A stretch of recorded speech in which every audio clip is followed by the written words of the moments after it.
परमात्मा को पाने तथा उसका वास्तविक लाभ प्राप्त करने के लिए पवित्र बाइबल में प्रमाण है कि प्रभु ने मनुष्य को अपना ही स्वरूप बनाया। 6 दिन में सृष्टि रचकर 7वें दिन विश्राम किया। कुरान शरीफ में प्रमाण है कि हजरत मोहम्मद को खुदा स्वयं कह रहे हैं कि मैंने तुम्हें उस परमात्मा की महिमा बताने के लिए भेजा है। वो परमात्मा कबीर है जिसने 6 दिन में सृष्टि रची तथा 7वें दिन तख्त पर जा विराजा। उसकी खबर किसी बाखबर से पूछकर तो देखो। कृपया अवश्य सुनिए जगत गुरु तत्वदर्शी संत रामपाल जी महाराज के अमृत वचन। पुणात्माओं, उसके बाद जब काल ने कहा दुर्गा से कि अब मेरा कौन के बिगाड़ेगा, 21 ब्रह्मांड का मैं ही स्वामी हूं, जो मनमानी बात करूंगा, अब तू क्या करेगी। उसने फिर कोशिश की वही बदतमीजी करने की। दुर्गा ने इसको फिर से समझाया कि ज्योत निरंजन जुल्म ना करे। बात सुन, पहले तो तू मेरा बड़ा भाई, मैं तेरी बहन छोटी, और दूसरे में तेरे पेट से बाहर आई तेरी बेटी होगी, कम से कम पुत्री और बाप का नाता तो रख ले। इसने एक नहीं सुनी और अपनी वासना का शिकार होकर के दुर्गा को स्त्री इंद्रिय अपने नाखूनों से बनाई और गृहस्थी कर्म करके 3 पुत्रों की उत्पत्ति की। रजगुण ब्रह्मा, सतगुण विष्णु, तमगुण शिव जी। ये तीनों पुत्र इस ज्योत निरंजन काल और दुर्गा के संयोग से उत्पन्न हुए। ये इनके माता पिता। आज से लगभग 600 वर्ष पहले सन 1398 से 1518 तक परमात्मा एक जुलाई की भूमिका किया करते थे। सहशरीर आए थे, सहशरीर चले गए थे। उस दौरान उन्होंने ये ज्ञान सुनाया था और कहा करते कि इनके जन्म मृत्यु होती है ब्रह्मा विष्णु में, ये अविनाशी परमात्मा नहीं है। लेकिन इन अज्ञानी अन्नाड़ी नकली गुरुओं ने परमात्मा की बात को ऊपर नहीं आने दिया, जो कि आज हमारे सदग्रंथों ने प्रमाणित किया कि ब्रह्मा विष्णु में इस नासवान है, इनकी जन्म मृत्यु होती है, दुर्गा इनकी माता है और काल रूपी ब्रह्म इनका पिता है। उसके बाद इसने 3 पुत्रों की उत्पत्ति की, तीनों को अचेत कर दिया। जब ये युवा हुई तब तक इनको अचेत रखा, कोमा में रखा, और युवा होने के बाद इनको एक एक विभाग का मालिक बना दिया। ये लंबी कहानी है, हम इसको यहीं समाप्त करेंगे। अब पुण्यात्माओं, इस प्रकार काल की यह सृष्टि प्रारंभ हुई। दुर्गा ने फिर तीनों पुत्रों का विवाह कर दिया अपने 3 रूप बनाकर। दुर्गा ने अपने 3 रूप बनाए, समुद्र में छुप गई, इनको सागर मंथन पर भेजा। 3 लड़कियां निकली, एक का नाम सावित्री रख दिया, ब्रह्मा के से विवाह कर दिया। दूसरी का लक्ष्मी नाम रखा, विष्णु से विवाह कर दिया। तीसरी का पार्वती नाम रखा, उमा का नाम रखा और शंकर जी से विवाह कर दिया। ये काल की सृष्टि प्रारंभ हुई ऐसे। और फिर आगे चल के हम ऐसे ही आगे कुछ दुर्गा ने अपने वचन से भी उत्पत्ति की और आज हम ये संसार बस गया काल का। अब कुछ दिन के बाद हमें यहां बहुत कष्ट होने लगे। जो सुख हम वहां छोड़ आए उसका हमें आभास होने लगा। पुण्यात्माओं, जब तक लाइट बिजली रहती है तब तक बिजली का हम इतना मैं तो नहीं मानते, इतना ध्यान नहीं देते। और जब बिजली चली जाती है, कट लग जाता है घंटे 2 घंटे का, गर्मियों के दिनों में पसीना पसीना हो जाते हैं और बल्ब की तरफ देखते रहते हैं, कब आओगी बिजली, कब आओगी बिजली। तो इसी प्रकार जब तक हमें सुख था सतलोक में, हमने परवाह नहीं करी परम पिता के दिए हुए सुख की। और जब हमारी हुई दुर्गति शुरू, यहाँ फिर ढूंढते फिरे स्वर्ग में लगा वो सुख है। स्वर्ग में जाकर और बना दुख, अपनी पूंजी अपने पुण्य। और वहां एक होटल है, वो स्वर्ग इस काल का बनाया हुआ, उस पर चार्ज लेता ही आपसे। आपकी भक्ति कमाई का ये 20% 10% इसने फिक्स कर रखा है, अलग अलग रेस्टोरेंट बना रखे। और आप वहां जैसे होटल के अंदर धनी व्यक्ति जाते हैं, वस्तुएं सब उपलब्ध होती हैं, घंटी बजाते ही सब व्यवस्था हो जाती है, लेकिन जेब खर्च खुद का लग रहा है। और तीसरे दिन 10,000 का बिल बना के दे देता हूँ, मालिक इतने इतने डिपॉजिट किया था, अब सिर्फ 1,000 बैलेंस है और जमा करा, नहीं तो बिस्तर ठा। तो इसी प्रकार वहां आपकी पुण्य कमाई को नष्ट करवाता है। उसके बाद फिर आप सोचते हो, जैसे कोई निर्धन है सोचता है धनवान सुखी होगा, धनवान को सुख सपने में भी नहीं है, ये सत्य मान लेना आप। महादुखी होता है धनवान। और फिर धनवान सोचता है, क्योंकि वो दुखी है, वो सोचता है राजा लोग सुखी होंगे। राजा लोग तो लिए सुखी, उनका जिए जाना जिसे सुखी है। ये तो हमने नो देखा दूर के ढोल सुहावने। राजा सोचता है कि ये स्वर्ग का राजा इंद्र सुखी होगा, और इंद्र को कोई सुख नहीं। उसकी हिस्ट्री उठाकर देखो इंद्र की, वहां केवल बकवादे हैं, लंबी चौड़ी व्यवस्था करता है। कभी कुछ हो जाता उसके राज्य में, कोई दूसरा तपस्या करके उसकी गद्दी प्राप्त करने योग्य साधना धर्म तप कर लेता है, तो उसको चिंता बनी रहती है कहीं तेरी गद्दी ना छिन जाए। कई बार देवताओं राक्षसों का युद्ध होगा, इंद्र का राज छीन लिया, वो जाकर छुप गया कि तो दूर भूखा मरता फिरे, तो खाक सुख है इंद्र को, स्वर्ग के राजा को। तो पुण्यात्माओं, हम उस सुख की खोज में लगे हुए हैं असंख्य युगों के, और फिर कुत्ते गधे बना के छोड़ दिया, खाओ धक्के। पुण्यात्माओं, हम इतना कष्ट सहन कर रहे और कभी भी मन में नहीं आती ये क्या जीवन है।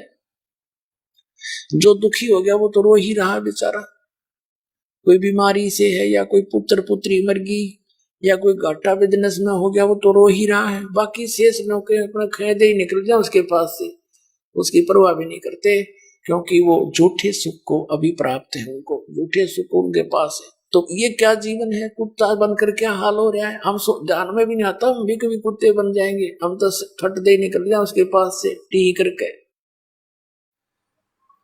अब पता चलेगा, अब पता चला हमारे को परमात्मा के ज्ञान से कि इतना कष्ट और ये स्थान जीवन का है। कोई जीव सुखी नहीं, सपने में भी सुख नहीं किसी को। दिन में केवल एक पेट के लिए सारा दिन सैकड़ों झूठ बोलकर लाखों पाप कमा के ये प्राणी चारपाई पकड़ता है। रात्रि के समय भी उसी का चिंतन होता रहता है, ऐसे करूंगा वैसे करूंगा, वो फलाना काम रह गया, इतने में मृत्यु हो जाती है। और फिर जिस जुगाड़ के जोड़न में सारा जीवन खो दिया, वो यही रह गया, आप गधा बन के सैर सपट्टे कर रहे हैं।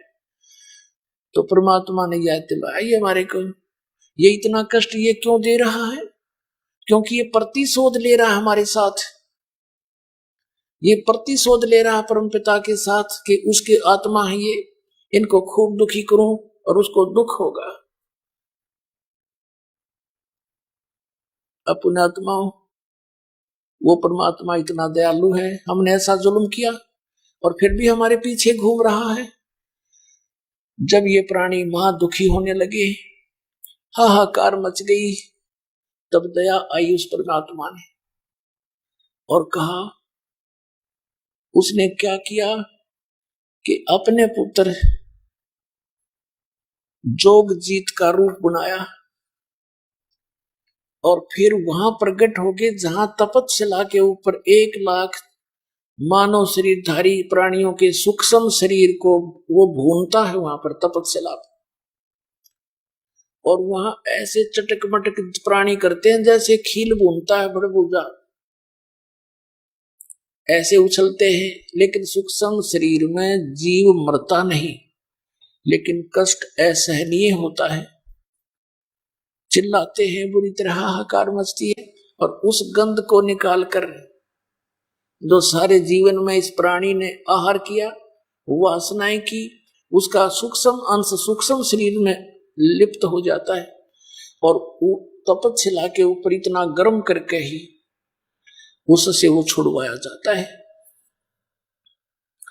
अब देखो आप, काजू किस्मत, सेब, संतरे, लाडू, जलेबी, हलवा, पूरी, कितना सुंदर खाद्य पदार्थ है, और फिर भी ये मन बकवाद करता है।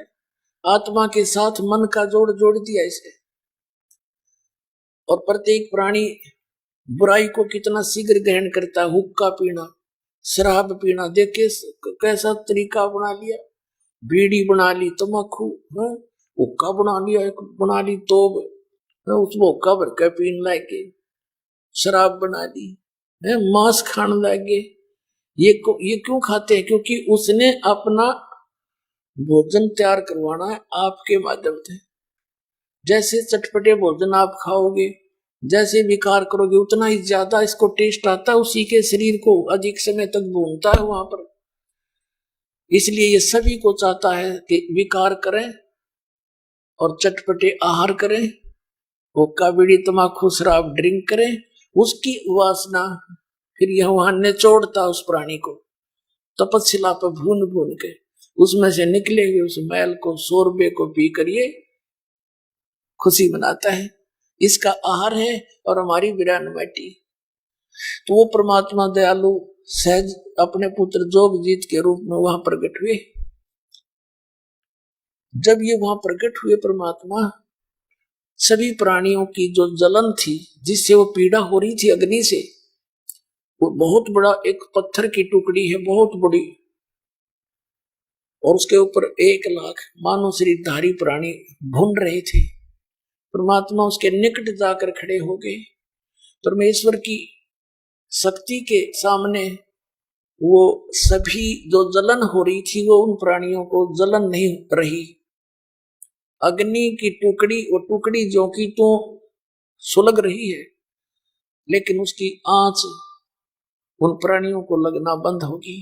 तो वे एकदम बैठे हुए कि हमें ऐसी शांति कैसे प्राप्त होगी। एकदम पहले तो तड़प रहे थे, हाहाकार मची थी, फिर सामने देखा कि चांद सा मुखड़ा, सत्य पुरुष खड़े हैं परमात्मा। अब परमात्मा को सोम संज्ञा से भी पुकारा वेदों में। सोम माने शीतल चंद्रमा,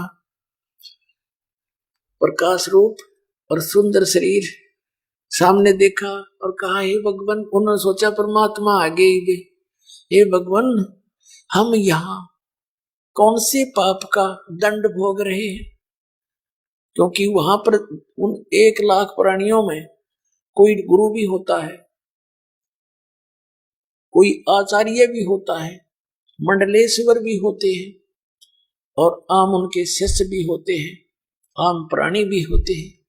तो वहां उनको पता लग जाता कि ये क्या सांग हो रहा है। वो विद्वान पुरुष, उनको जिन्होंने शास्त्र पढ़े हुए थे कि इंसान अपने कर्म का भोग भोगता है, ऊपर भी भोगता है, नीचे भी भोगता है।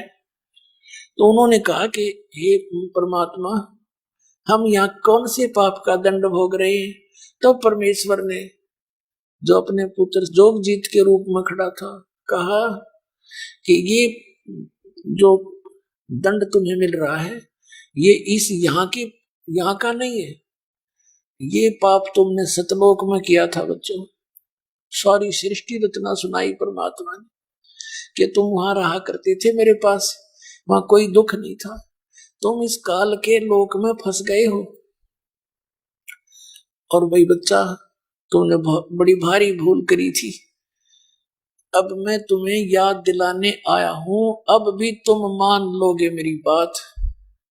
सबके सबको सतलोक ले जा सकता हूं, परंतु तुम अपनी इच्छा से फंस गए। यहां पर इच्छा रूपी खेलन आया, ताते सुख सागर नहीं पाया। अब इतनी बातें हो ही रही थी और वो कह रहे थे सभी प्राणी, है भगवान हमें अक्षमा कर दो, हमसे भारी भूल बड़ी है, हम महाअपराधी हैं, हमारे लिए ये दुख भी कम है दाता, अब हमें ले चलो सतलोक में। परमात्मा ने कहा ऐसे नहीं ले जा सकता, जब तुम जाए धरो जग नर देहा, तब तुम करना मेरे सत शब्द स्नेहा। जब तुम्हें कभी मनुष्य शरीर प्राप्त हो और मेरा कोई संत भक्त इस सतनाम का तुम्हें ज्ञान करावे, उस नाम को सतनाम को प्राप्त कर लेना, उसकी भक्ति की शक्ति से तुम यहाँ आ सकते हो। अब तुम्हारी बैटरी डिस्चार्ज हो चुकी है, जिन पुण्यों से युक्त तुम सतलोक से आए थे अब वो पुण्य तुम्हारे रहे नहीं। इस सतनाम के मंत्र से जो 2 अक्षर का है, इसमें एक ओम मंत्र है, इसके जाप से तुम बहुत शीघ्र उसी तरह बैटरी सी चार्ज हो जाएगी, तुम्हारी सतलोक आने जोगे हो जाओगे और उस नाम को लेकर तुम आ सकते हो। अब मैं तुम्हें नहीं ले जा सकता। तो सभी कहते हैं भगवान इनका मनुष्य जीवन प्राप्त हो गया और आपका कोई सतनाम बताने वाला संत हमें मिल गया तो हम सभी नाम ले लेंगे दाता। परमात्मा ने कहा कि तुम भगवान को निराकार बताते थे, वो आचार्य वहीं पर भून रहे थे, गुरु नकली। उन्होंने कहा भगवान हम क्या करें, हमें तो ऐसा ही बताया गया था कि तुम इस ज्योत निरंजन ब्रह्म को निराकार बताते हो। कहां जी कि देखो वो आ गया, इतने में वो ज्योत निरंजन आया वहां पर अपनी रसोई में आहार करने के लिए। उसने समय फिक्स कर रखा है कि इतनी देर में ये भुनकर और सभी वहां से जा चुके होंगे ऑटोमेटिक। लेकिन परमात्मा ने उसका ऑटोमेटिक सिस्टम फेल कर दिया और वहां स्वयं भी खड़े हैं और वो भी आ रहा कि देखो वो आने लग रहा तुम्हारा काल भगवान जिसको तुम ब्रह्म कहते हो, ब्रह्मा विष्णु महेश का पिता, वो आ रहा सामने। इसने प्रतिज्ञा की है कि मैं कभी किसी के सामने अपने यथार्थ रूप में नहीं आऊंगा। गीता जी अध्याय नंबर 7 के श्लोक नंबर 24 और 25 में ये अर्जुन से कह रहा है कि मूर्ख जन समुदाय मुझ अव्यक्त को व्यक्तिम आपनम मन्नते,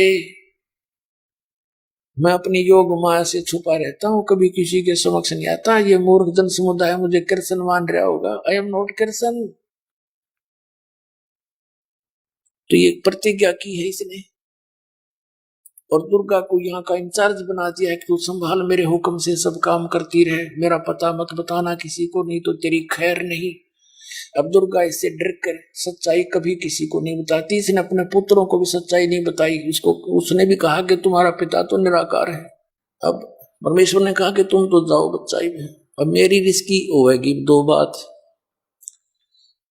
अब ज्योत निरंजन काल ने देखा कि ये जोगजीत यहाँ फिर कैसे आ गया तेरे लोक में, वहां से तो इसने मुझे निकाला था। ये देखकर एकदम क्रोधित हो गया कि तू यहाँ किस लिए आ गया जोगजीत मेरे लोक में, ये मेरा स्थान है, तू कैसे आ गया। उसने फिर ध्यान आ गया काल ने कि कहीं कोई संदेशा लेकर तो नहीं आया परम पिता का, पिताजी का। उसने पूछा ज्योत निरंजन ने कि जोगजीत पिताजी का जो संदेश आदेश हो तो मुझे बता पहले, तू किस लिए आया है। तब जोगजीत रूप में परमेश्वर ने कहा कि सुन ले ज्योति निरंजन, आदेश तेरे पिता का, मेरे को भगवान ने भेजा है, पिताजी ने भेजा है और मैं नीचे जाऊंगा तेरे 21 ब्रह्मांड के संसार में। और तूने नालायक कैसा जुल्म कर दिया। इनका ये स्वरूप था, कोई गधा बना रखा, कोई कुत्ता, कोई सुअर, ऐसा जुल्म कर दिया। किसी का हाथ कट गया, किसी की टांग कट गई, कोई अंधा हुआ पड़ा है, किसी को कैंसर हो रही है, कोई किसी बात से पीड़ित है, हाहाकार मचा रखा तूने। ऐसा जुल्म किया करते हैं, तेरे साथ आ भी गए थे तो ऐसा अन्याय करते हैं, ऐसा अत्याचार कर दिया तूने। मेरे को आदेश हुआ कि नीचे जाऊंगा और सबको बताऊंगा कि यू भगवान नहीं है ब्रह्म, तुम जिसको भगवान कहते हो, परमात्मा और है, उसका तूने नामो निशान मिटा दिया, अपने आप को तूने परमात्मा सिद्ध कर दिया। तुमसे ऊपर कोई और भगवान ही नहीं है। इस तरह का जोगजीत ने मारी डांट, जोगजीत रूप में परमात्मा ने। अब काल ने सोचा ये तो मेरा नाश करेगा, मेरी खेती उजाड़ेगा। एकदम वो बोला खड़ा रह, पहले मैं तुझे देखता हूं। एकदम इतना भयंकर रूप धारण करके जोगजीत तेरी अभी टीट भी दाबूंगा, मारूंगा तुझे मैं। परमात्मा ने अपनी प्यारी आत्मा धर्मदास जी को बताया, धर्मदास ये मेरे ऊपर ऐसे झपट्टा जैसे अभी मुझे खा जाएगा। धर्मदास परमात्मा ने पुण्यात्मा हमारे लिए संकेत किया ये कि मैंने सतनाम का जाप किया, उस 2 अक्षर के जाप मंत्र का, जो श्वास उस श्वास से जाप किया करते हैं ना, किसी कैसी भी आपत्ति आप पर आ जावे, ऐसे आध्यात्मिक या कोई भी, तो श्वास का सिमरण शुरू कर दिया करते हैं, वो तुरंत टल जाएगी मेरी शक्ति से। तो मैंने वो सतनाम का जाप किया श्वास उस श्वास का, और ऐसा गिरा जाकर के ये जैसे पक्षी के पंख कट जाते हैं, पड़ा पड़ा तड़पता है, वो उठ नहीं सकता, उड़ नहीं सकता। इतना भयभीत हो गया, इतना डर गया, यू पाताल में जाके गिरा। और वहां से लैस को पकड़ के मैं चल वही बात करेंगे। फिर इसको ऊपर लाया कि 21वें ब्रह्मांड में सारा कापा खड़ा खड़ा ये। और फिर इसने देखा कि तेरा तो नाश हो जाएगा जे आज जोग जोग जितनी चला गया। सतयुग के फर्स्ट सतयुग की बातें है, आधा को लिया था तो उसने सोचा तेरा तो सत्यानाश हो जाएगा और सभी प्राणियों को ये बता देगा और वो सब इसके गेल हो लेंगे। तब इसने चापलूसी का सहारा लिया, कहा कि हे भाई साहब, अब जब उसने देखा ना तेरी ताकत चला रही, चापलूसी पर आ गया, पैर पकड़ दिए, नीचे नीचे सरक के ने बोला तू मेरा बड़ा भाई, मैं तेरा छोटा भाई, मैं तो आपको बड़े भाई को मैं तो पिता के समान मानता हूं, और आप उसका संदेश लेकर आए हो तो आप में उन्हीं की पावर है। आप मुझे छोटा भाई जानकर क्षमा कर दो, बड़े तो अक्षमाशील होते हैं और छोटे तो गलतियां किया ही करते हैं। इसने ऐसी ऐसी अटपट करके और कहा भगवान मुझे एक वरदान दे दो। परमात्मा ने कहा बोल क्या मांगता है। नो नहीं, वचनबद्ध हो जाओ, मेरे यहाँ कुछ त्रुटि है, कुछ लोक में कमी है, वह पूरी कर दो। परमात्मा ने कहा अच्छा भाई मैं वचनबद्ध हो गया हूं, बोल क्या मांगता है। तब इसने क्या कहा कि हे भगवान, हे जोगजीत, 3 युगों में जीव थोड़े ले जाना, सतयुग त्रेता द्वापर में कम जीव ले जाना, और कलयुग में चाहे कितने जीव ले जाना।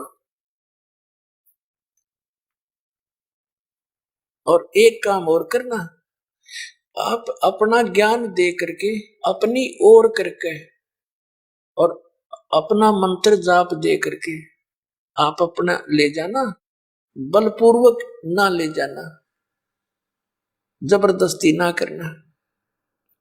परमात्मा ने कहा ठीक है, हम ऐसे ही करेंगे। इसने 1-2 और प्रार्थना की, वो यहां बताऊंगा तो लंबा विस्तार बन जाएगा, वो फिर कभी समय आने पर बताएंगे। जब इसने देखा काल ने कि सब वचनबद्ध होकर के और इसने स्वीकृति दे दी जोगजीत ने, उसी समय अपनी वास्तविकता पर आ गया और कहने लगा जोगजीत, जब तुम कलयुग में आओगे ना, तब तक तो इन प्राणियों को इतना कंडम कर दूंगा, भक्ति योग्य नहीं छोड़ू कलयुग में, सब जीव विकारी कर दूंगा, और मंदिर मस्जिद ये देवताओं की पूजा पर आरूढ़ कर दूंगा, भूत प्रेत पितरों की पूजा करवाना शुरू कर दूंगा, और तीर्थ धाम बनवा दूंगा।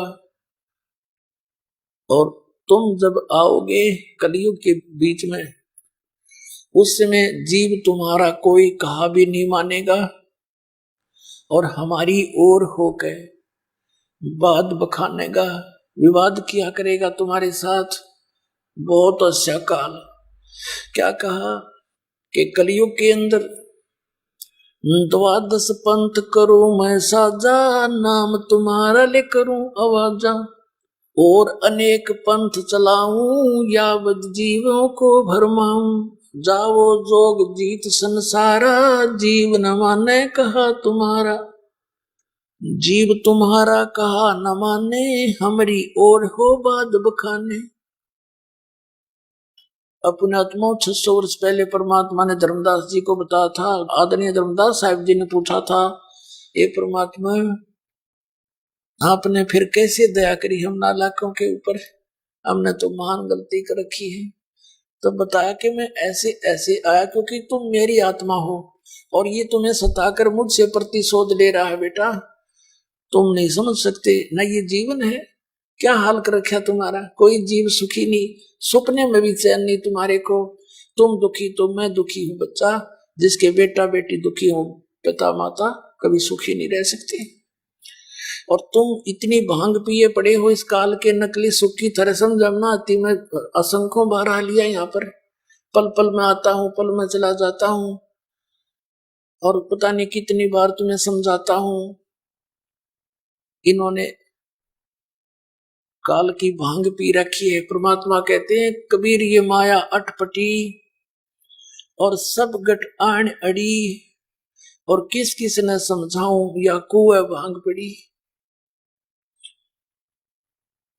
जब इस काल ने अपनी सारी बात कह ली, जब परमात्मा ने कहा था कि ज्योत निरंजन तू अपने सारे दाव लगा लिए, और जब कलयुग आवेगा तेरे सारे पेच काट दूंगा, तेरे सारे दाव काटूंगा मैं, और तू कर लिए जो करे। जब 5505 कलयुग बीत जाएगा तब मैं अपना एक अंश भेजूंगा, और वो फिर तेरी सारी पोल खोल लेगा। अब आपको कबीर सागर से दिखाते हैं।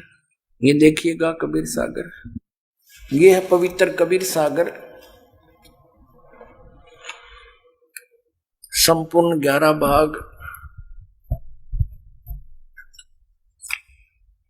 खेमरा श्री कृष्ण दास प्रकाशन, मुंबई। और इसके ये देखिएगा, ये कबीर सागर, ज्ञान सागर, कबीर पंथी भारत पथिक स्वामी युगलानंद बिहारी द्वारा पुरस्कृत। और ये मुद्रक एवं प्रकाशक है खेमरा श्री कृष्ण दास, अध्यक्ष श्री वेंकटेश वर प्रेस, खेमरा श्री कृष्ण दास स्मारक, मुंबई। अब हम इसके सूक्ष्म बोध वेद में आते हैं। सूक्ष्म बोध में अब हम थोड़े से अपने काम की वस्तु लेंगे। यहाँ लिखा है सूक्ष्म वेद बोध, और प्रश्न नंबर ये 120 पे यहां से शुरू किया कि ज्ञानी ये क्या कहता है कि ये सोरठा उल्टा पढ़ा जाता है। पुरुष जोजी नाराज मोहे, तुम हो करो बख्शीश, ज्ञानी पुरुष एक सम, यानी आप और भगवान एक ही हो। 16 में तुम ईश, इन 16 में तुम ही बड़े हो, स्वामी हो। अब यहाँ क्या कहते हैं, धर्मराय अश्विनती ठानी, मैं सेवक द्वितीय नहीं मानी। ज्ञानी विनती एक हमारा, सो ना करो मोर होए बिगाड़ा। पुरुष मोह के दीनो राजू, तुम हो देव होयम तब काजू। विनती एक करो तो हो दाता, दृढ़ कर जानो हमारी बाता। अब ये क्या बताता है देखिएगा। अब ये क्या कहता है, कहा तुम्हारा जीव ना माने, और हमारी दिस भय बाद बिखाने, यानी हमारी दिशा में होकर के वाद विवाद करेंगे। मैं दृढ़ फंदा रसों बनाई, जा मैं जीव पड़ा उलझाई। वेद शास्त्र सुमन गुण गाना, पुत्र हमें 3 वेद प्रधाना। देवल देव पाषाण पुजाई, तीर्थ व्रत जब तप मन लाई। देवल माने मंदिर, देव ब्रह्मा विष्णु महेश, पाषाण ये पत्थर की मूर्तियां, तीर्थ आदि की पूजा, तीर्थ व्रत पर इनके और जप नकली व्रत जप के मन ला दूंगा। यज्ञ होम और नियम आचारा, और अनेक फंद हम डारा। जो ज्ञानी जाओ संसारा, जीव न माने कहा तुम्हारा। अब परमात्मा उस जोग जीत के रूप में खड़े थे, उसको ज्ञानी भी बोल रहा था, विद्वान पुरुष, ये विद्वान पुरुष बेशक जा। ज्ञानी कहे सुनो धर्मराई, और काटो फंद जीव ले जाई।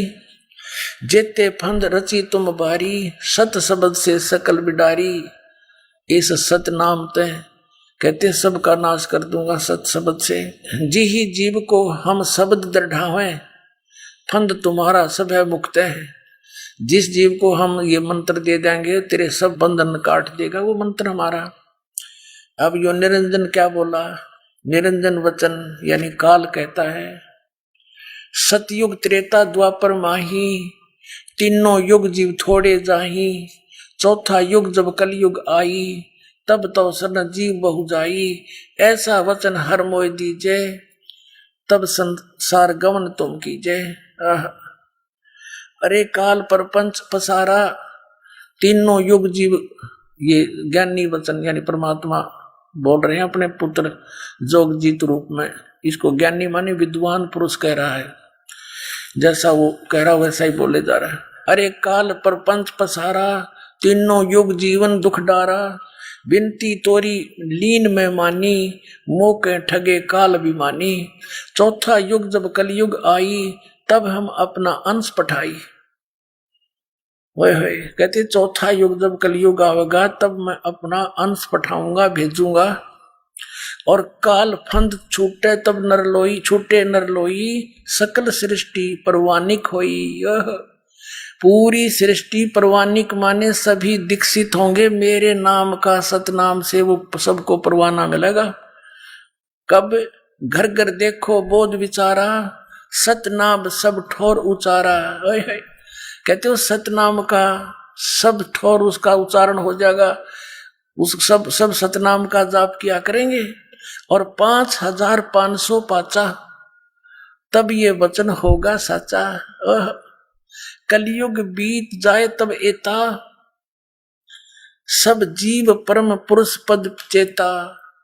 कहते हैं जब कलयुग 5500 वर्ष बीत जाएगा, तब ये मेरी बात सच्ची होगी, ज्योत निरंजन जो आज कह रहा हूं।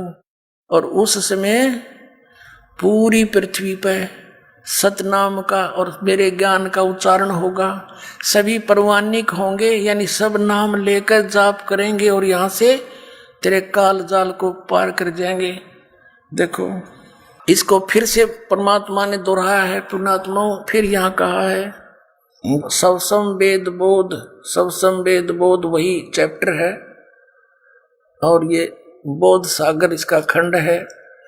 और यहाँ पर यह सत कबीर वचन परमात्मा के वचन है ये।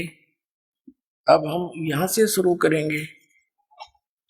ये 170 पृष्ठ था, हम यहां से 171 पर शुरू करेंगे। सब संवेद बोध। यह क्या कहा है कि 5 सेंस और 500 जब कलयुग बीत जाए, महापुरुष फरमान तब जग तारण को आए। क्या बताया है कि जब कलयुग 5500 वर्ष बीत जाएगा, तब जैसे यहां परमात्मा ने कहा है, ये इसी के 121 पृष्ठ पे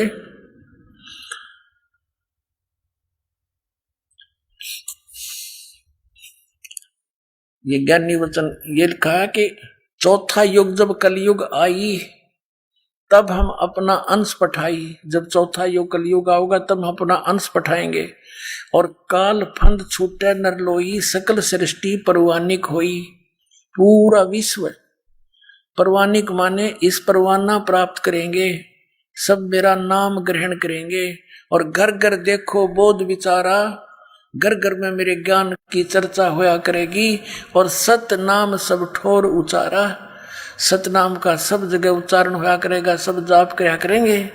और 5500 पाचा, तब ये वचन होएगा सच्चा। कलयुग बीत जाए जब एता, सब जीव परम पुरुष पद चेता। सब जीव उस समय उस परम पुरुष आदि पुरुष परमेश्वर यानी सतपुरुष के पद यानी वे ऑफ वर्शिप की चेता माने जानकार हो जाएंगे। अब ये कंसेप्ट क्लियर करते हैं पुण्यात्माओं कि अब कितना समय बीत गया कलयुग का।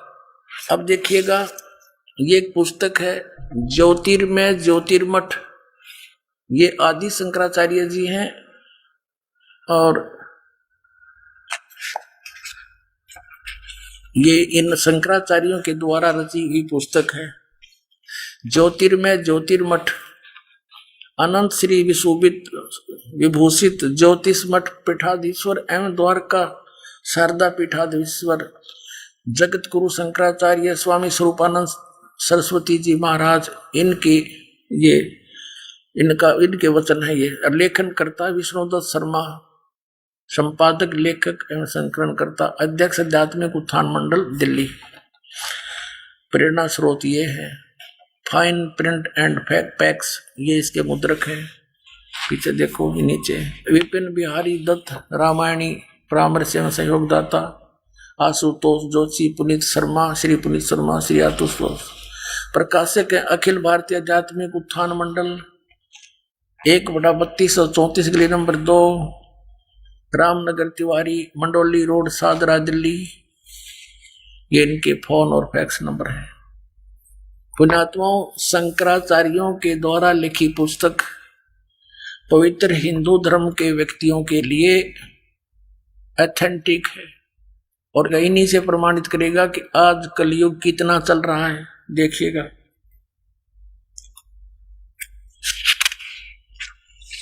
ये प्रश्न नंबर 11 पे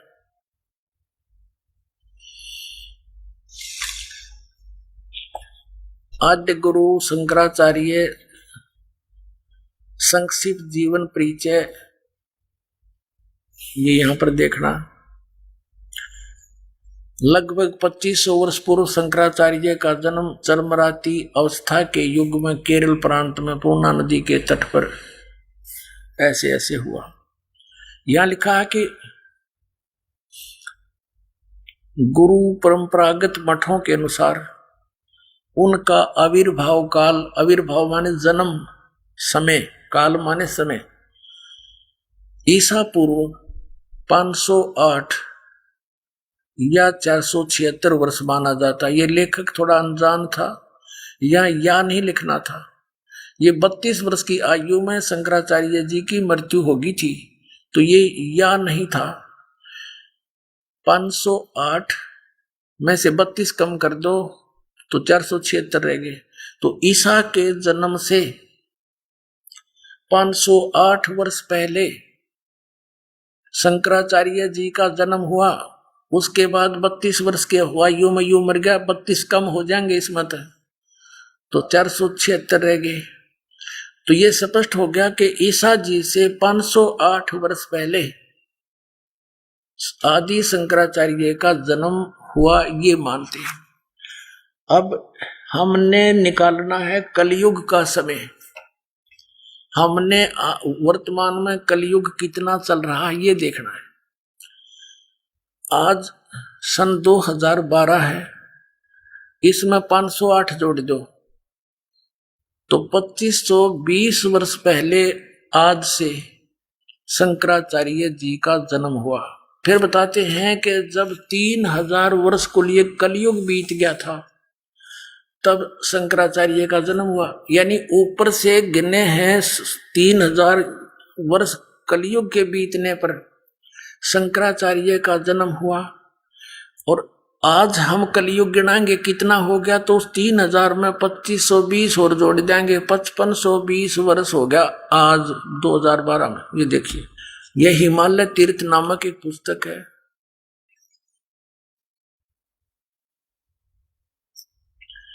जेपी नंबूरी इसके लेखक हैं। उप मुख्य कार्य अधिकारी श्री बद्रीनाथ केदारनाथ मंदिर समिति, treks and tours, Calcutta. Himalaya Tirth a book of the pilgrim, JP Namboori पहला प्रकाशन, प्रकाशक है रंजू चक्रवर्ती, 76A/1 बामा चरण राय रोड, कोलकाता। मुद्रक एग्री प्रिंट सर्विसेज, कोलकाता। अब इसके 42 पृष्ठ पर हम आते हैं। हिमालय तीर्थ, ये पुस्तक है, 42 पृष्ठ। और यहां देखिएगा शंकराचार्य के जन्म के विषय में जानकारी। और ये इसका कोई शिव रहस्य नामक कोई पुस्तक है, ग्रंथ है, उसका ये संस्कृत में श्लोक है। इसका अनुवाद यहाँ किया है। कलयुग के 3000 वर्ष व्यतीत होने पर बौद्ध मीमांसकों के मत पर विजय प्राप्ति के लिए शंकर यति के रूप में आविर्भूत होंगे। जब कलयुग 3000 वर्ष व्यतीत होने पर शंकर आदि शंकराचार्य का जन्म हुआ। कलयुग के 3000 वर्ष बीत गए थे। तो अब जब शंकराचार्य जी का जन्म हुआ उस समय कलयुग 3000 वर्ष बीत चुका था।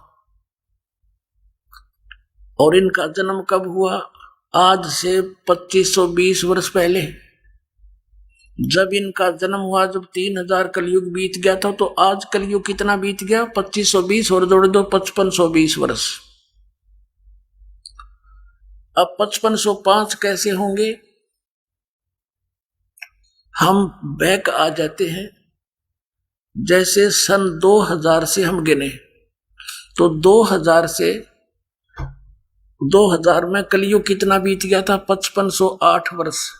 क्योंकि 2000 वर्ष तो बीत गए थे ईसा के जन्म को, उससे 508 वर्ष पहले शंकराचार्य का जन्म हुआ। तो सन 2000 में 5508 वर्ष कलयुग बीत चुका था। तो 5505 कब बीतेगा? 3 कम कर दो। सन 1997 में 5505 वर्ष कलयुग बीत गया था। उस समय पूर्ण परमात्मा सतपुरुष कबीर साहब इस दास को मिले थे एक साधु वेश में कुछ ही क्षण के लिए, और कहा था, बेटा अब समय आ गया है इस सतनाम का और सार नाम का सार्वजनिक करने का, तेरे साथ रहूंगा। और ठा दे, डूंडा ठा दे।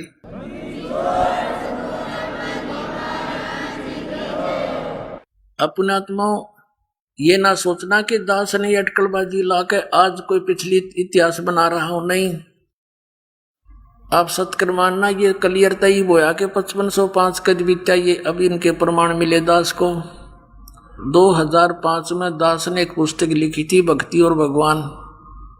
उसमें भी ये वर्णन दे रखा है कि फाल्गुन उतरते की यानी फाल्गुन सुदी एकम को दिन के 10 बजे 1997 को इस दास को परमात्मा मिले थे और कहा था, बेटा अब समय आ गया है और शुरू कर दे। लेकिन मेरे मिलन का ये भी रहस्य कुछ दिन बनाए रखना, फिर बता देना कि मैं आपसे मिला हूं।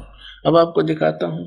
ये आध्यात्मिक ज्ञान गंगा सन 2009 से प्रकाशित हो चुकी है और उसी समय से दास ने ये लिखा है इसके बारे में। इसके अंदर वर्णन किया है जो आपके कर कमलों के अंदर आप देख भी सकते हो। ये देखना, इसके 538 पृष्ठ पर आध्यात्मिक ज्ञान गंगा, ये 538 पृष्ठ पे हम नीचे आते हैं।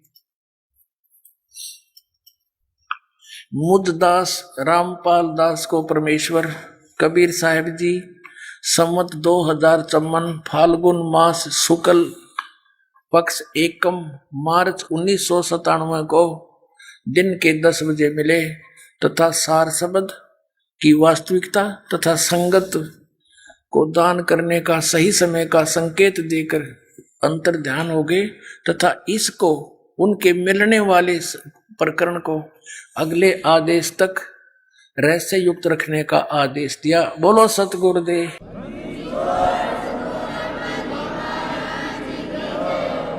आइए अब हम उन श्रद्धालुओं के अनुभव जानते हैं जो जगत गुरु तत्वदर्शी संत रामपाल जी महाराज जी से दीक्षा प्राप्त कर चुके हैं तथा उनके द्वारा बताए गए भक्ति मार्ग पर चल रहे हैं। बहन जी नमस्कार। सत साहब सर। क्या नाम है आपका? अंजना तिवारी। अंजना जी, कहाँ से आए हैं आप? जामनगर गुजरात से आई हूँ। अच्छा, ये बताइए कि संत रामपाल जी महाराज से कब जुड़े आप? मैं 20 जून 2013 को मैं संत रामपाल जी महाराज की शरण में आई थी। क्यों जुड़े आप संत रामपाल जी महाराज से? मुझे कुछ ऐसी प्रॉब्लम थी जिसका कोई सॉल्यूशन नहीं था। मेरे शरीर में बहुत ज़बरदस्त प्रॉब्लम थी जिसको ना कोई डॉक्टर समझ पा रहा था क्या है, ना कोई ओझा तांत्रिक समझ पा रहा था। मेरे पूरे बॉडी में पेन होता था, जैसे हजारों सुई चुभ रही है, कोई मुझे नोच रहा है, ऐसा होता था। मैं लगभग 17-18 साल में सोई भी नहीं हूँ। मेरे ऊपर कोई दवा काम नहीं करती थी, कोई इंजेक्शन काम नहीं करता था। मैं डॉक्टरों के पास जाती थी, वो बोलते थे पूरी रिपोर्ट नॉर्मल है, पर समझ में नहीं आता था क्या है। जब मेरा ऑपरेशन चलता था तो डॉक्टर इंजेक्शन देते थे मुझे बेहोश के, मैं बेहोश नहीं होती थी। मुझे नींद के इंजेक्शन देते थे, मुझे नींद नहीं आती थी। मेरी बॉडी पार्ट को सुन्न करने का इंजेक्शन लगाते थे, वो भी मेरे ऊपर काम नहीं करता था। वो पेन किलर देते थे, वो भी मेरे ऊपर काम नहीं करता था। तो डॉक्टर परेशान थे कि इतनी जबरदस्त तकलीफ है और कोई इंजेक्शन काम कैसे नहीं कर रहा। हमने अपनी लाइफ में कभी ऐसा केस नहीं देखा। जब हम ओझा तांत्रिकों के पास जाते थे या एस्ट्रोलॉजर के पास जाते थे तो वो बोलते थे ये ग्रह है, वो ग्रह है, ये बीमारी है, वो बीमारी है। फिर कोई मुर्गा मांगे, कोई बकरा मांगे, कोई कुछ भी मांगता था। कोई बोलता था महामृत्युंजय का जाप करा लो, कोई बोलता था काली का जाप करा लो, गया करा लो। हमने वो भी करा लिया, 20 लाख चले गए, पर प्रॉब्लम वहीं की वहीं रही, कुछ भी नहीं हुआ। फिर वो लोग बोलने लगे कि नाटक करते हैं कुछ, मतलब ऐसी प्रॉब्लम बोलने लगे। मतलब सब तरफ से हार गए हम। और जो मुझे ठीक करता था, जो ओझा तांत्रिक, पहले तो बोलता था 100% हम ठीक कर देंगे, पर अगले दिन वो हाथ खड़े कर देता था, बोलता था इनके ऊपर कोई ऐसी शक्ति है, इन्हें ब्रह्मा भी ठीक नहीं कर सकता। बोले जो हम इनके ऊपर से हटाने की कोशिश करते हैं तो वो हमारा जान लेने लगता है। तो ओझा तांत्रिक भी हाथ खड़े कर देते थे। मैं एकदम हताश हो गई। सुसाइड के अलावा मुझे कोई रास्ता नजर नहीं आता था, पर मेरा बच्चा छोटा था। मैं सिर्फ रोती रहती, यही पूछती थी कि अगर परमात्मा कहीं है तो वो है कहाँ। इस कलयुग में तो परमात्मा आएंगे नहीं। जिसने जो बोला वो पूजा की। कोई बोलता था दुर्गा जी को मानो, कोई बोलता था हनुमान जी का। जिसने जो बोला उनको मानना चालू किया, पर कहीं से कोई रास्ता नहीं नजर आ रहा था। ये बीमारियां कैसे ठीक हुई? मैं संत रामपाल जी महाराज की शरण में जब आई, मुझे किसी ने पुस्तक भी नहीं दी, कुछ भी नहीं। सिर्फ मैंने आत्मा से पुकारा परमात्मा का, और टीवी पे गुरुजी का उस समय आ रहा था। अच्छा, आप एक बात बताइए, आपने बोला कि आप जिस भी संत के पास जाते थे तो नाटक करते थे, कोई ठीक नहीं करता था। लेकिन यदि देखा जाए बहन जी, तो आज आप ये कह रहे हैं कि एक ऐसे संत ने आपको ठीक कर दिया, तो लोगों को ये नाटक ज्यादा लगेगा। आप इस बारे में क्या कहना चाहेंगे? मैं वही बताना चाहूंगी कि जिनके पास हम जाते थे, जो लाखों रुपए लेते थे हमसे, वो तो हमें ठीक नहीं कर पाते थे। और जब नहीं ठीक कर पाते थे तो बोलते थे ये नाटक करें। और गुरुजी जिनके पास मैंने जाके अपनी कोई प्रॉब्लम बताई ही नहीं, मैंने सिर्फ टीवी में सुना था उनको, और मैंने जाके नाम ले लिया, गुरुजी ने आशीर्वाद दिया। मैंने तो अपनी प्रॉब्लम भी नहीं बताई गुरुजी को, सिर्फ घर पे आई, गुरुजी का सत्संग सुनना चालू किया, और जो मालिक ने, संत रामपाल जी महाराज ने जो हमें मंत्र दिया था, बस उसको जपना चालू किया और नियम मर्यादा में रह के भक्ति करनी चालू की। धीरे धीरे करके अपनी प्रॉब्लम साथ में, मतलब थोड़ी थोड़ी करके वो धीरे धीरे करके कम होती चली गई। जब कम होती चली गई तो हमारे अंदर विश्वास आया कि सच्चाई यहीं पर है और परमात्मा यहीं है। लेकिन लोगों को ये विश्वास कैसे होगा कि एक संत है, वो आपकी परेशानियों को कैसे ठीक करेंगे? क्या लोगों को ये नाटक नहीं लगेगा? आपके पास क्या प्रमाण है कि आप संत रामपाल जी महाराज जी से नाम लेने के बाद आपकी सारी बीमारियां ठीक हुई है, या आपको बीमारियां थी भी या नहीं थी? लोगों को कैसे विश्वास होगा इन बातों पे? क्योंकि हम 18 साल से हमने कोई ओझा तांत्रिक और डॉक्टर किसी को नहीं छोड़ा। कौन कौन से डॉक्टर को आपने दिखाया? कौन कौन से मेडिकल में आप गए? जैसे मैं फिजिशियन के पास भी गई। कौन से मेडिकल में? दिल्ली एम्स में, और स्वरूप रानी हमारा है इलाहाबाद का, वहां पर, और भी बड़े बड़े हॉस्पिटल में गई मैं। Gynaecologist, neurologist, psychologist, physiologist, physician, सबके पास, किसी के पास मेरी प्रॉब्लम का कोई सॉल्यूशन ही नहीं मिला उन लोग, किसी को भी। तो लोगों को विश्वास कैसे हो उस संत से नाम दीक्षा लेने के बाद आपकी सारी प्रॉब्लम ठीक हो गई? उन्हें खुद सोचना चाहिए ये चीज तो, कि हमें भी क्या जरूरत है कि हम झूठ बोलेंगे। हमें गुरुजी ने कोई हमसे पैसे नहीं लिए और ना हमने उनको कोई पैसे दिया है। हम तो बता रहे हैं कि हम इससे पहले जिनके पास जाते थे, डॉक्टर के पास, इतने टेस्ट करा लिए हमने, हर ओझा तांत्रिक के पास लाखों हमने वहां दिया, पर हम वहां से ठीक नहीं हुए। और संत रामपाल जी महाराज जिन्होंने हमें पूरा प्रमाण दिखाया कि ये भक्ति सही है, पूरा प्रमाण दिखाया कि वो ब्रह्मा विष्णु महेश कौन है, पूरी सच्ची भक्ति दिखाई, और हमें जो मंत्र दिया हमने उसको सिर्फ जपना चालू किया। हमसे उन्होंने कुछ नहीं कहा, सिर्फ हमने उस मंत्र को जपना चालू किया और हमारी प्रॉब्लम अपने आप सॉल्व होती। तो एक बार ये पूरे, मतलब जो हमारे जगत के भाई बहन है, मेरे ऊपर विश्वास ना करे, एक बार वो मंत्र लेकर जपना तो चालू करे। जब वो इतने लोगों को वो ट्राई कर रहे हैं, तो एक बार संत रामपाल जी महाराज की शरण में आके उन्हें भी ट्राई करें। वो जब वो ट्राई करेंगे तभी पता चलेगा। हमें भी कोई चीज को हम पहले ट्राई करते हैं। नहीं, आप इतना जोर क्यों लगा रहे हैं? आप क्यों कह रहे हैं कि संत रामपाल जी महाराज से नाम दीक्षा लो? आपका इंटरव्यू देने का क्या मकसद है? मेरा इंटरव्यू देने का यही मकसद है कि मैं 18 साल से जिंदगी और मौत के बीच में झूली हूं और कोई मुझे ठीक नहीं कर पाया था। यहां तक कि सबने बोल दिया था, हमने लाइफ में ऐसा केस ही नहीं देखा। डॉक्टरों ने भी, ओझा तांत्रिक ने भी, वो भी बोलते थे कि हमारे पास बहुत बड़े बड़े भूत प्रेत वाले आए, पर हमने ऐसा नहीं देखा, ऐसा केस हमने देखा ही नहीं जिसको कि हम ठीक ही नहीं कर पा रहे हैं। और वो चीज हमारे ही ऊपर आ जा रही है हमारी जान लेने के लिए। और डॉक्टर तो ये बोलते थे, हमने ऐसा कोई केस नहीं देखा कि हम कोई दवा दें और इंजेक्शन दें और पेशेंट के ऊपर वो काम ना करे। ये पहला केस है जिसके ऊपर की कोई इंजेक्शन काम नहीं कर रहे हैं, कोई दवा काम नहीं कर रही। वो मतलब मेरा ऑपरेशन चालू हो गया था पर मैं बेहोश नहीं हुई थी। फिर मुझे बोलना पड़ा कि मैं मतलब होश में हूं और मेरी पार्ट भी शुद्ध नहीं हुआ है। डॉक्टर मतलब इतने हताश हो गए थे कि जैसे मेरा ऑपरेशन पूरा करके वो खुद ही वैष्णो देवी चले गए कि मतलब अब मेरे को मतलब परमात्मा के ऊपर उन्होंने छोड़ दिया। उस समय डॉक्टरों ने ही, जो साइंस नहीं मानती भगवान को, मेरा ऑपरेशन के बाद वो खुद वैष्णो देवी चले गए। और मैं उनसे ठीक भी नहीं, ऑपरेशन तो मेरा हो गया पर मेरी प्रॉब्लम वहीं की वहीं रही। फिर भी तो मुझे समझ में नहीं आया कि ऑपरेशन भी हो गया सब कुछ, फिर भी मेरी प्रॉब्लम वहीं की वहीं है। फिर मेरा मतलब वही सुबह उठ के सबको ढूंढना कि आखिर परमात्मा है कहाँ चैनल पे। ऐसे ही देखते देखते न्यूज चैनल पे संत रामपाल जी महाराज का आ रहा था। 2013 मार्च में जो आर्य समाजियों ने हमला किया था वो आ रहा था न्यूज में उस समय। उसको मैंने सिर्फ देखा था तो मैंने सोचा ये कौन से ऐसे संत है जिसके ऊपर ऐसा मतलब आक्रमण हुआ है। ये संत तो मैंने जब उनका थोड़ा बहुत कभी सत्संग देखा था ऐसे न्यूज चैनल चेंज करते हुए, तो मुझे ये लगा कि ये तो बहुत सीधे साधे से दिखते हैं, तो इन्होंने ऐसा क्या किया जो का न्यूज में आ रहा है। बस ये जिज्ञासा मेरे अंदर थी, इसलिए मैं उनका P7 न्यूज पर उस समय गुरुजी का सत्संग आता था, साधना चैनल पे बंद था, तो मैंने P7 चैनल है उसको लगाया और देखा। उसके बाद मैंने पूरा सत्संग सुना तो मुझे सत्संग बिल्कुल हटके लगा। जैसे और लोग बताते वो ज्ञान बिल्कुल अलग था जो मेरे को समझ में नहीं आता। एक अजीब सा ज्ञान है ये तो। फिर मेरा इंटरेस्ट बढ़ता चला गया। फिर मैं रोज उठ के 6:30 बजे शायद आता था गुरुजी का, उस समय 6 बजे या 6:30 बजे संत रामपाल जी महाराज का सत्संग आता था। फिर मैं डेली उसको रूटीन से देखने लगी उसको। फिर उसके बाद मैंने धीरे धीरे उसमें एक्सपीरियंस वालों को देखा।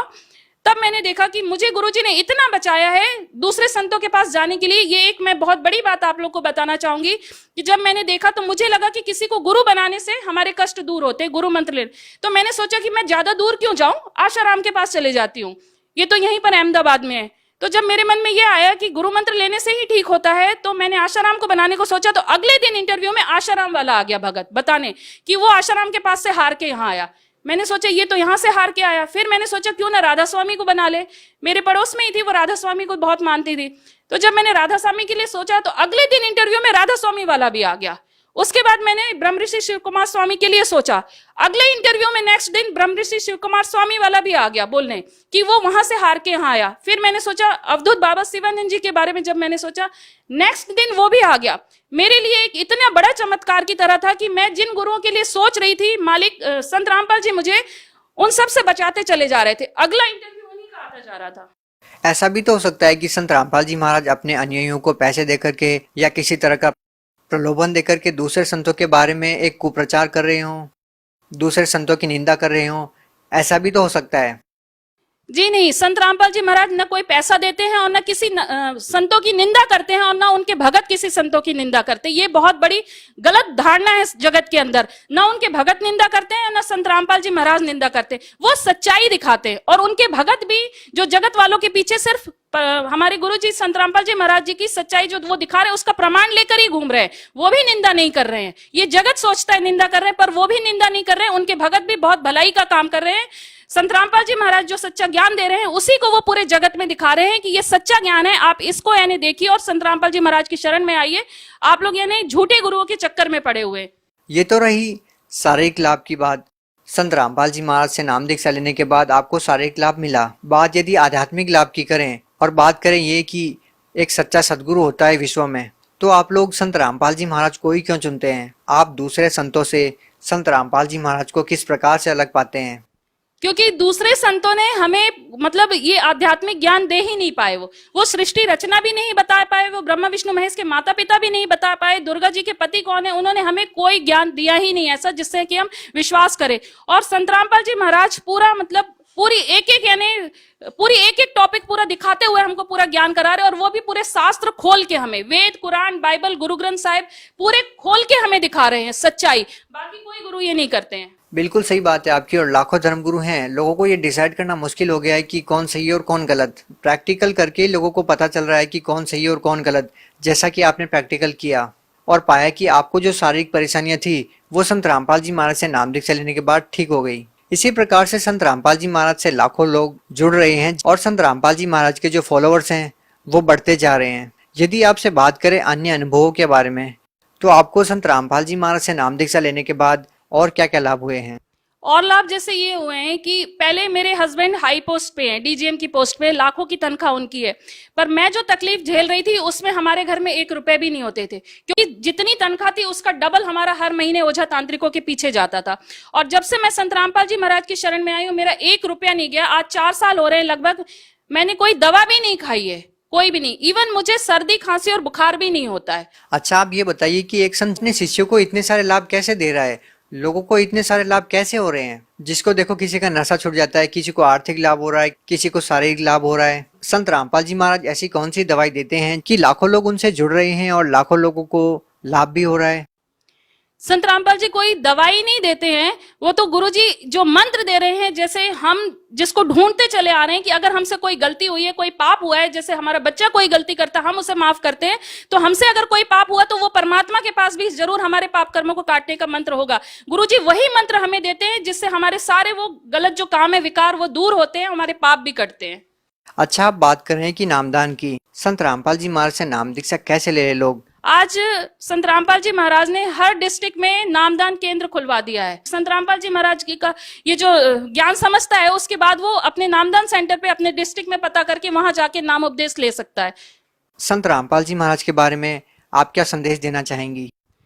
मैं सभी अपने जगत के भाई बहनों से यही बोलना चाहूंगी कि जैसे आप हर चीज ट्राई करते हो, एक बार आप संत रामपाल जी महाराज को भी ट्राई करके देखिए। उनकी पुस्तक ज्ञान गंगा पढ़िए, उसमें यानी सच्चाई देखिए। आप जो अपने जो भी पूजा पाठ करते हो, देवी देवताओं को मानते हो, आप एक बार सिर्फ शास्त्रों में लिखा है कि कलयुग केवल नाम आधारा, सुमर सुमर नर उतरे पारा। तो जब हमारे शास्त्रों में ही लिखा है कि कलयुग में भक्ति इतनी आसान होगी कि नाम सुमरन से इंसान पार हो जाएगा, तो फिर ये लाखों मंदिर क्यों बने हुए हैं? यहाँ क्यों लोग जा रहे हैं? क्यों लोग बद्रीनाथ केदारनाथ जा रहे हैं, जब हमारे शास्त्रों में ही प्रमाण है? जब हमारे शास्त्रों में ही प्रमाण है, ये पंडित ही हमें बोलते हैं कि बहुत खुशनसीब है वो जिन्हें मनुष्य जन्म मिलता है। मनुष्य जन्म के लिए तो देवी देवता भी तरसते हैं।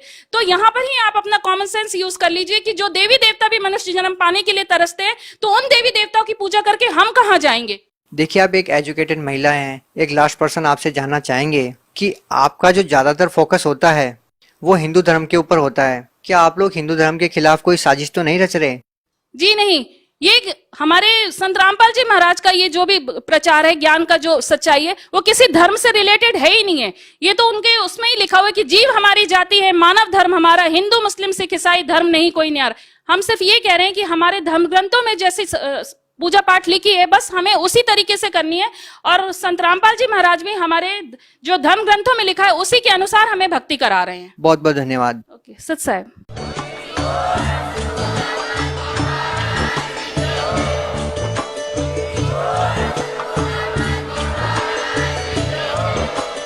आप सुन रहे थे जगत गुरु तत्वदर्शी संत रामपाल जी महाराज जी के मंगल प्रवचन। अधिक जानकारी के लिए विजिट कीजिए हमारी वेबसाइट www.jagatgururampalji.org। संत रामपाल जी महाराज जी के शुभ आशीर्वाद से पूरे विश्व भर में 500 से भी ज्यादा नाम दीक्षा केंद्र हैं, जिन पर संत रामपाल जी महाराज जी द्वारा ऑनलाइन निशुल्क नाम दीक्षा दी जा रही है। अपने नजदीकी नाम दीक्षा केंद्र का पता करने के लिए संपर्क करें।